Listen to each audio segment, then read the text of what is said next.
Paul Hayward in The Observer says a World Cup boycott has to be a live threat all the way up to next June. The creeping assertion that the US, with its high visa walls, militarised immigration policing and adventurism abroad, is no place for a football team or its fans to be.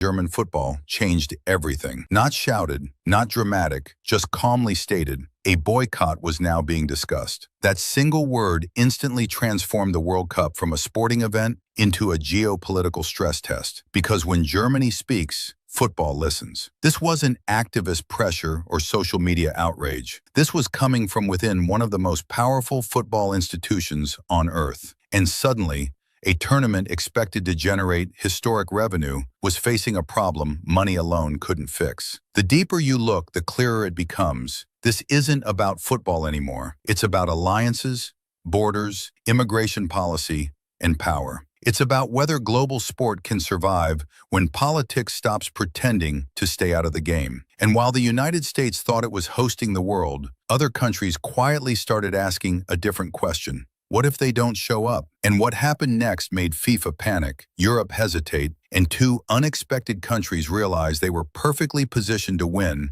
without kicking a single ball. When the vice president of the German Football Association publicly suggested that boycotting the 2026 World Cup should be seriously considered, it landed like a shockwave inside FIFA headquarters. This wasn't a rogue comment. This wasn't fan protest. This was an official acknowledging that participation itself was now in question. Germany doesn't make statements like this casually. Every word is weighed. Every historical comparison is intentional. When German officials referenced past Olympic boycotts, they weren't speaking emotionally. They were signaling that precedent exists and that this option is already on the table. What made this moment explosive wasn't the tone, it was the timing. The World Cup is less than a year away. Sponsorship contracts are locked. Broadcasting rights are priced on the assumption that European powerhouses will draw global audiences. Germany questioning its participation didn't just raise eyebrows, it threatened the entire economic architecture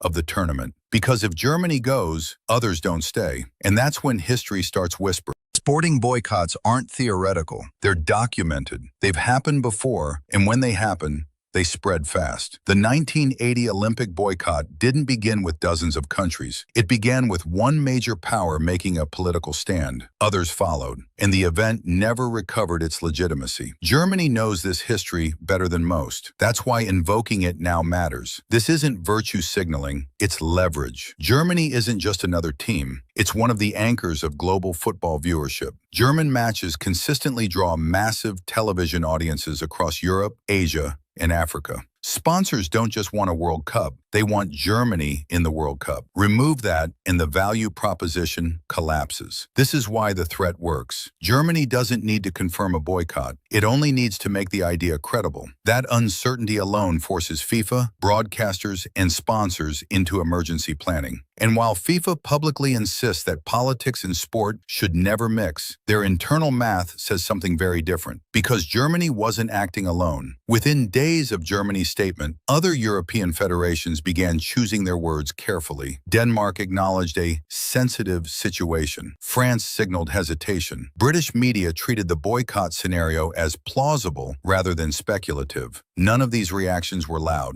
That's what made them dangerous. Diplomatic silence often means preparation. Denmark's position is especially delicate. With Greenland suddenly pulled into American political rhetoric, Danish officials face direct pressure tied to sovereignty. That turns a sports decision into a national one. And once football becomes linked to territorial threats, neutrality evaporates. European federations don't need to announce exits together. They only need to delay commitment. That alone fractures FIFA's confidence. Because the worst-case scenario isn't one team leaving. It's a cascading withdrawal that strips the tournament of its core identity. Imagine a World Cup missing Germany, France, England, Spain, and Italy. These aren't fringe teams. These are the brands that justify nine-figure sponsorship deals. Without them, broadcasters renegotiate, advertisers hesitate, contracts unravel. From a diplomatic standpoint, it's even better. And quietly, insiders began floating a phrase that changes everything: safe haven. Unlike loud political posturing,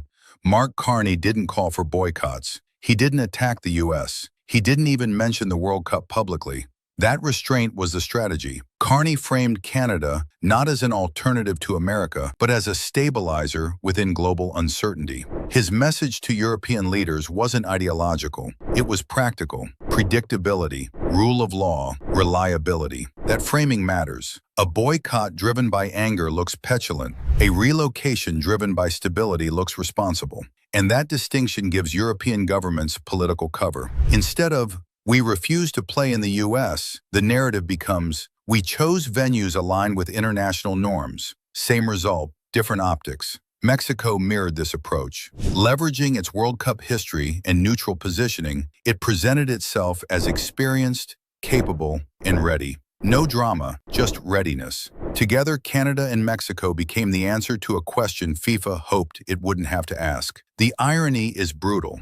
Donald Trump wanted the 2026 World Cup to symbolize American strength. FIFA reinforced that image by publicly praising him, even creating symbolic gestures meant to highlight cooperation and peace. Instead, aggressive rhetoric toward allies turned the tournament into a referendum on U.S. leadership. FIFA's long-standing claim that sport exists above politics shattered under the weight of reality. You cannot threaten allies and expect their national teams to ignore it. You cannot weaponize immigration policy and assume fans will still travel freely. And when politics enters the stadium, FIFA loses control. The result is a World Cup that no longer looks like the one sponsors bought into. A tournament where marquee matches might bypass the U.S. entirely. A showcase that exposes the cost of diplomatic chaos. And that cost isn't symbolic. It's measurable. The most brutal part of this story is the irony. Donald Trump wanted the 2026 World Cup to be a global flex. Proof that America was still the center of the world.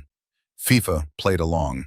Public praise, symbolic gestures, even a so-called peace narrative wrapped around his leadership. And then reality hit. Threats toward allies, tariffs against Europe, immigration rules that make fans feel unwelcome. Suddenly, the World Cup stopped looking like a celebration and started feeling like a liability. What was meant to showcase American power instead exposed American unpredictability. FIFA has always insisted that sports and politics should never mix, but that argument collapses the moment teams, fans, and sponsors are directly affected by foreign policy. You can't demand neutrality while rewarding political behavior that destabilizes alliances. The result is a tournament caught in the crossfire. Sponsors didn't sign up for uncertainty, broadcasters didn't pay premium rates for controversy, and European federations aren't willing to pretend this is just football when national dignity is involved. Trump didn't lose the World Cup outright, but his approach made losing it possible. And once that door opens, it never fully closes. Even if no official boycott is announced, the damage is already done. The idea that mega sporting events exist outside politics just collapsed in real time. Once Germany raised the possibility of walking away, every host nation, sponsor, and federation was forced to confront an uncomfortable truth. Global sport runs on trust, not just infrastructure. For FIFA, this moment is existential. Their authority has always depended on the belief that participation is automatic. That belief is now broken. Future hosts will be judged not only on stadiums and logistics, but on diplomacy, stability, and how they treat allies and fans. For Europe, this is leverage. For Canada and Mexico, it's a credibility upgrade. They didn't need to threaten or posture. They simply appeared ready when uncertainty hit. That alone reshapes how future tournaments will be negotiated. And for the United States, the signal is clear. Hosting global events is no longer guaranteed by money or size. It requires predictability. It requires restraint. It requires allies who feel respected. The 2026 World Cup may still happen, but it will never again pretend to be apolitical. That illusion is gone, and it's not coming back. What Germany did wasn't radical. It was revealing. One carefully worded statement exposed how fragile the global sports system has become when politics stops pretending to stay in the background. The 2026 World Cup was designed to be a victory lap, a celebration of scale, power, and profit. Instead, it turned into a stress test that cracked the illusion wide open. FIFA has spent decades claiming that football transcends politics, but this moment proves the opposite. Football follows power, stability, and trust. When those